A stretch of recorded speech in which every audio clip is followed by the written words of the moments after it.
आत यावं का जी? अशामेळ ये.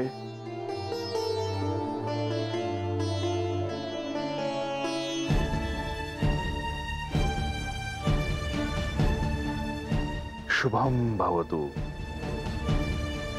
अशामेळ, राघोबा मला सांगावं घेऊन आला होता की तुला मला भेटायचे आहे. वय जी, तुम्हासनी भेटायचं होतं, बोलायचं होतं बघा तुमच्या संग. पण काय अशामेळ, मनात कोणताही किंतू ठेवू नकोस. अशामेळ, सांग तुला कशाची चिंता आहे?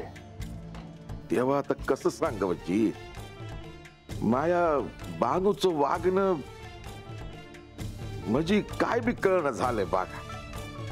2 दिवस झालं हे असं का वागतीया काय कळणं झालंय बघा. नुसती गप गप असतीया, धड बोलत बी नाही. अशामेळ, अरे अखेर ती आभासी प्रतिमा आहे, परंतु याबद्दल तुला कसं सांगणार, ते तुला कसं कळणार? बानू ह्या गडावर आहे हे कोणालाच ठाऊक नाही, परंतु तुझी चिंता देखील मला समजू शकते. कुणाच ठाव ती असं कशापायी वागतीय ती? अशामेळ, तिच्या मनात काहीतरी चाललं असेल, ती काहीतरी विचार करत असेल. मग तसं सांगावं तरी. तेच विचारत काय बी बोलत नाही. एकलीच बसून राहते खोलीमध्ये, बाहेर बी येत नाही. देवा, एक विचारू का? विचार अशामेळ. नाही म्हणजे म्हाळसा देवी आणि तुम्ही घरी आलते ना, तेव्हा म्हाळसा देवी आणि बानू काय बाय बोलल्यात, म्हणजे तवा तर हे समज चालू आहे. म्हाळसा देवी बानूला काय बोलल्या ती हे मला ठाव झालं असतं तर.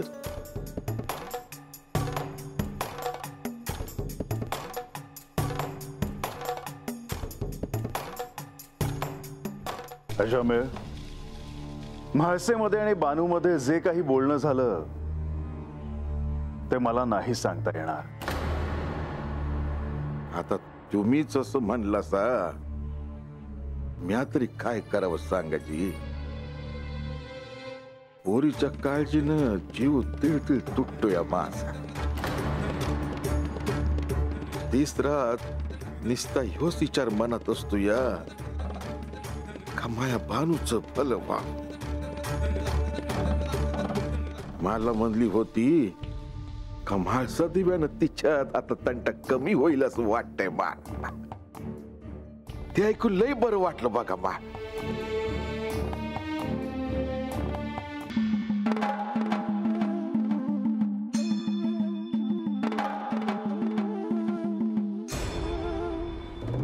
नंदी, देवा, मला काही संकेत मिळाला आहे, तो योग्य आहे का? आपण शक्तिपीठांना भेट द्यायला जात आहात? नंदी, यावेळी मी काही शक्तिपीठांवर बानूला घेऊन जाणार आहे. मग मला सेवा करण्याची संधी द्यावी. परंतु ह्यावेळी त्याची काहीच आवश्यकता नाही. परंतु देवा, बराच काळ लोटला, मी आपल्याला वाहन म्हणून कुठेही घेऊन गेलो नाहीये. नंदी, मला तुझी इच्छा कळत आहे. नंदी, ह्यावेळी मी बानूला सूक्ष्म देहाने घेऊन जाणार आहे आणि पुन्हा लगेच परत येणार आहे. हे अत्यंत महत्वाचे कार्य आहे. तेव्हा जेव्हा मला तुझी सहाय्यता लागेल तेव्हा मी तुला निश्चितच सांगेन. जशी आज्ञा देवा. नंदी, माझ्या अनुपस्थितीत तू इथली काळजी मात्र निश्चितच घे. होय देवा, आज्ञा असावी. शुभम भवतु.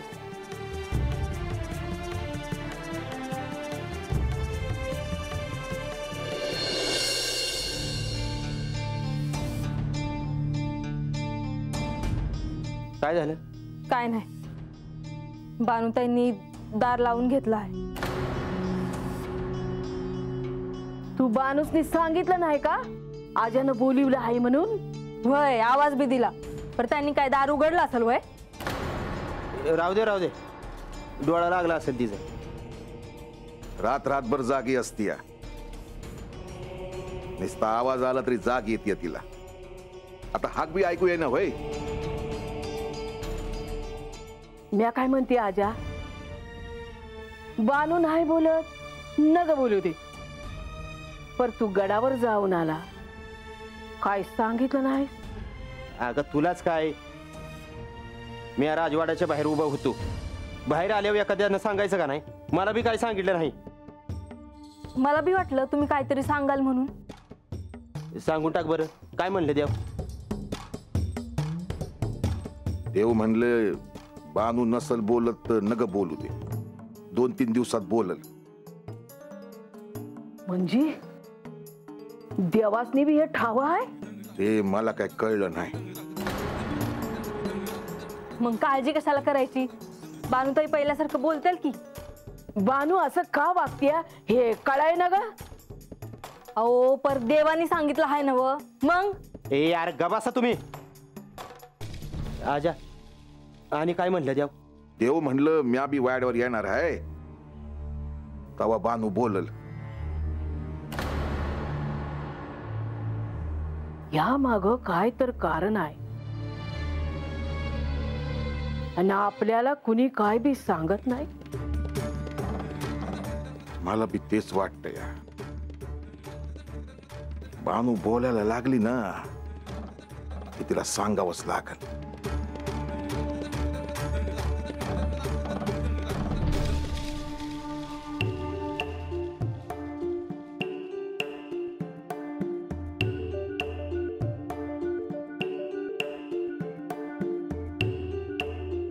माधवा, आपण देवा, आपण शुभ कार्याला जात आहात, मग मी विश्रांती कशी घेणार?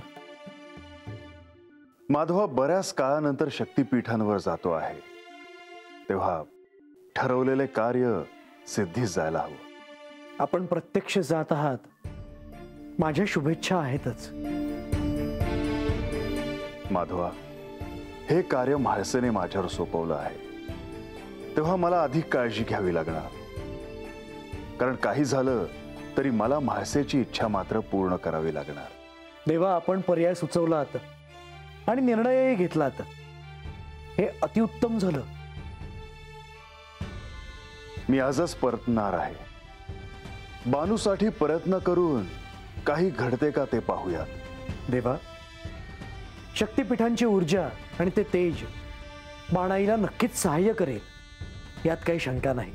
माधवा, ह्या सगळ्यामध्ये आपण आणि लक्ष्मीदेवी आहात हे उत्तम आहे. देवा, खर तर मी याची आठवण करून द्यायला आलो होतो की आपल्याला मार्ग सापडला आहे. हा आपला पहिला प्रयत्न आहे. बाणाईला देवीच्या शक्तिपीठांवर घेऊन जाणं हा उत्तम पर्याय आहे आणि यातून नक्कीच काहीतरी साध्य होईल.